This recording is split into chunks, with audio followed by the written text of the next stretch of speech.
Hello, this is Drew King. Was my guest today? You may want to speak up a bit. Fine, fine.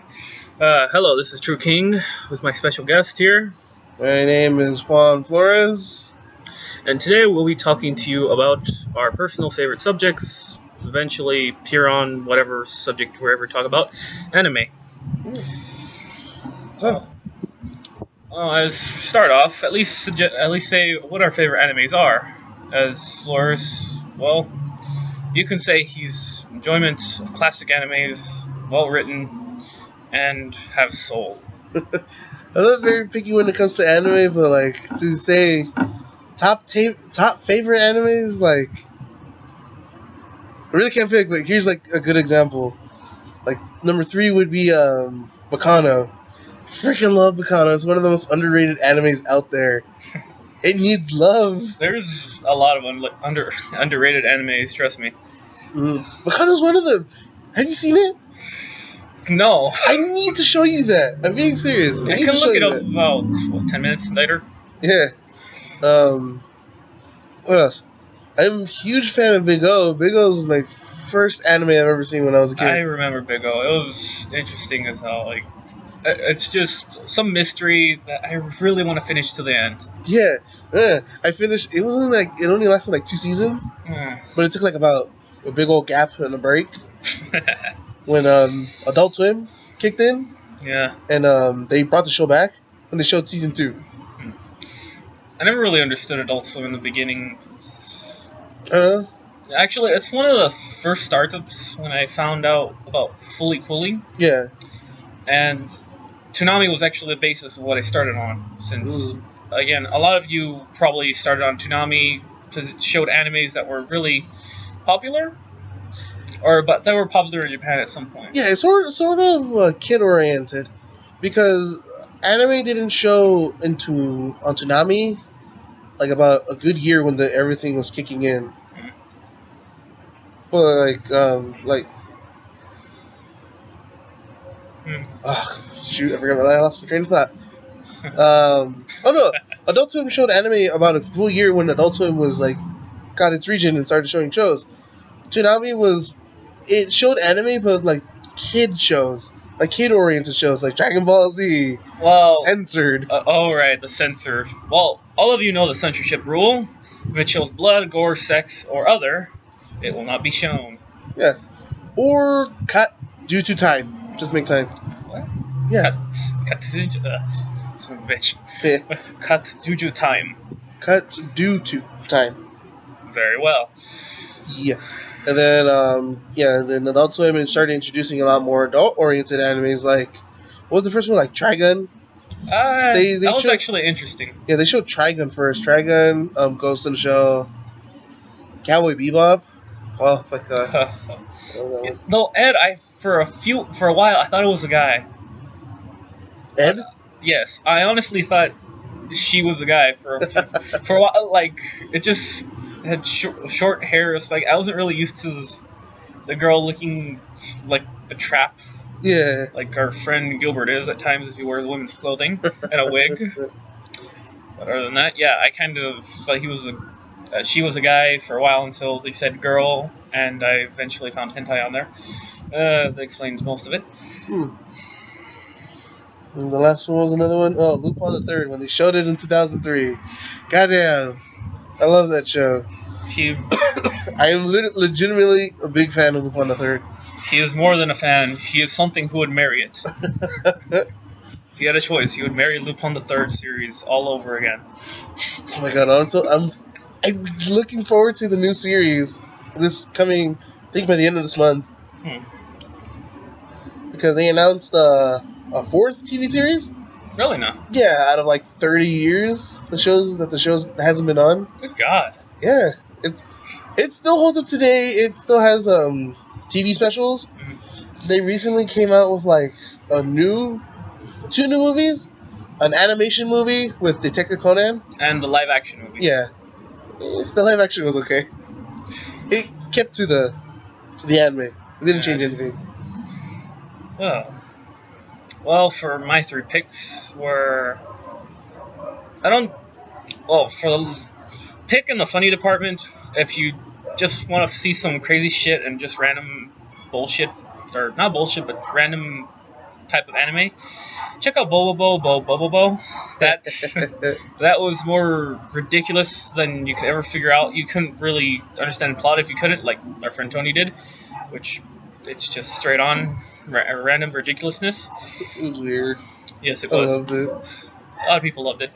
But my top 3 was Fully Cooley, which surprisingly, looking up on fan fiction sites, a lot of people would want a second season of, and have made their own recollection of a second season, which I believe his name is Tasku.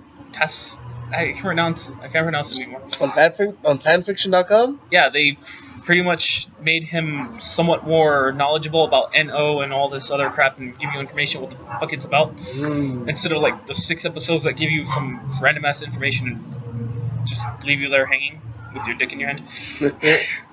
But other ones, my second favorite, which came up around 2010 or 2009, I cannot remember the exact date, but eventually I started reading the manga more often. It was The World God Only Knows.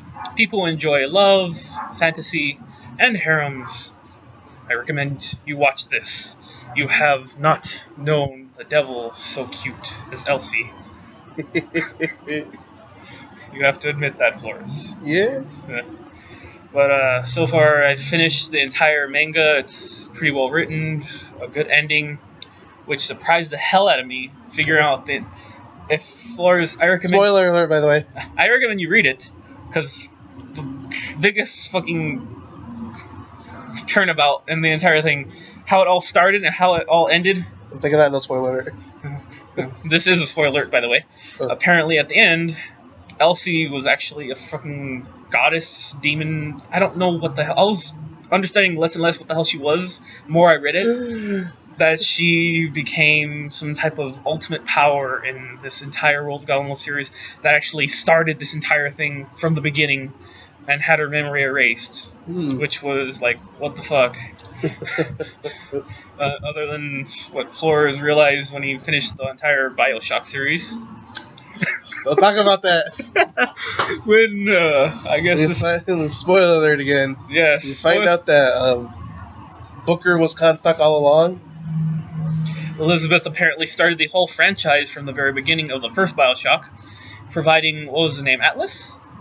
Yeah, Atlas with Would You Kindly, and that one weird guy who you play as, which I do not get who the hell he was, and if they ever explained his name. He was technically a sleeper soldier, who was activated by every single simplest phrase, "Would you kindly," by Ryan and Atlas and everyone else basically fucking around with him. Yeah. Oh no, what's it called? If you really want to find out the whole story, you have to play the DLCs. Burial at Sea episode 2, because it explains everything so perfectly. And if you want to have more of a mindfuck, play 1, 2, 3, etc. Basically, play the entire series. Or you could be a total dick about it and play Infinite first, which is the last one technically, with the DLCs, and then play first. Oh wait, that would actually make more sense.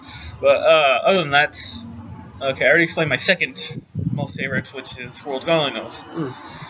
A lot of people, I know you guys like Sayo because it invokes a type of virtual reality, which I enjoy that. That shit is cool. But the one thing I enjoy the most, which is probably underrated because Sayo came up into the picture, was Excel World, which I'm hoping it continues in the series. Because one and all, the story's good.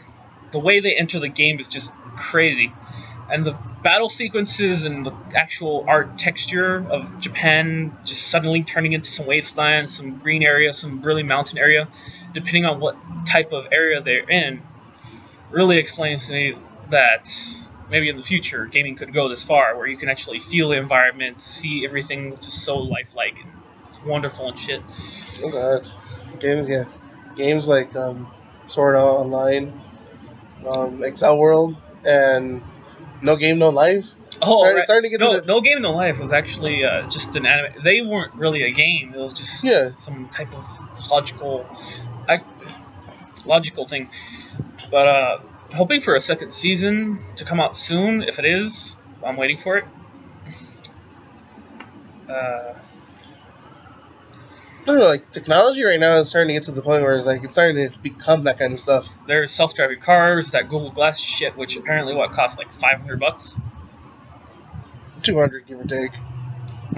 like a console. Yeah.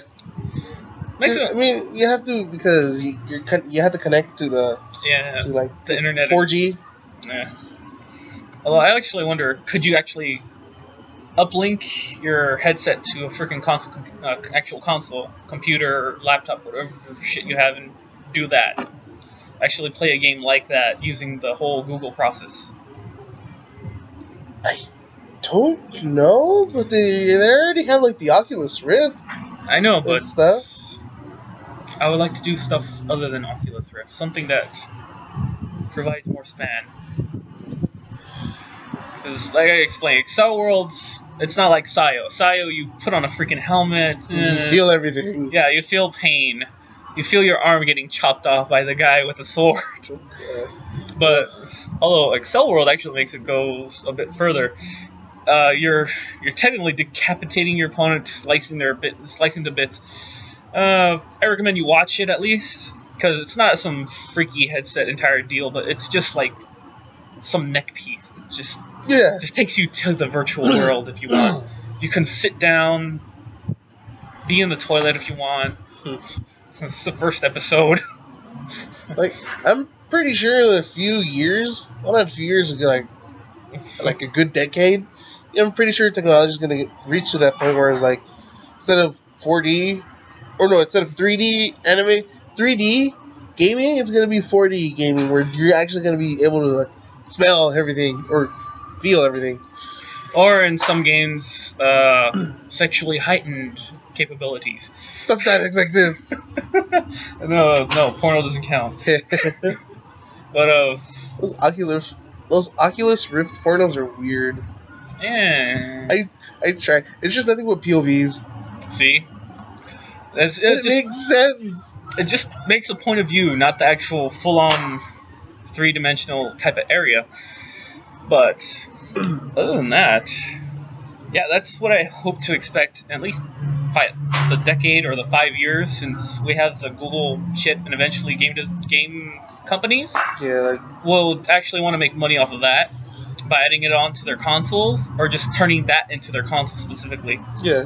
I'm pretty sure it's gonna be attachments because people are still gonna want the whole control gaming kind of stuff. Yeah, of course. Because Oculus Rifts and any VR set, it's really hard to get into just to play because you freak out a lot more than you do. Trust me. Well, playing with the Oculus Rift and playing horror games like it would kill you. Oh my god, it would give you a heart attack. Trust me. But yeah, I guess some people would prefer that much. For me, I prefer like third-person view, but also would like to actually have a first-person view of some things. Yeah. Like, for example, I know this is somewhat off topic from the anime we're talking about, but my Skyrim and my that'd be cool. Having Skyrim on the thing. Oh god, that would be fun. But my Skyrim and my Dead Island 2 adventures. I'm more scared of Dead Island than Skyrim. I can fire zombies with a flamethrower, freaking chop them with an axe and knife, and still survive without being killed almost instantly with them biting at my face. What's a game? Damn it. I'm trying to think of a game that would be kind of cool. The Silent Hill games on Oculus Rift would be freaking awesome.